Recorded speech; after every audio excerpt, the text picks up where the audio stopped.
Ray. Kaya Ray.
Pagkatapos nga namin kumain ay nagsimula na kaming maglakad-lakad dito sa tabing dagat. Maganda ang panahon at tamang-tama dahil sobrang init. Kaya naman paa ang susuko sa inyo.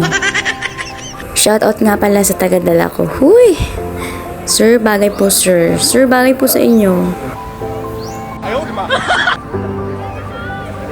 Dito nagdadito sa antok ng tayo natin. Dogi! Dogi! Dogi! Dogi! At dini nga pala ay gumagawa sila ng picture. Hindi ko alam tawag dito yung sand na may pangalan na Boracay. So, mahirap talaga pala magawa.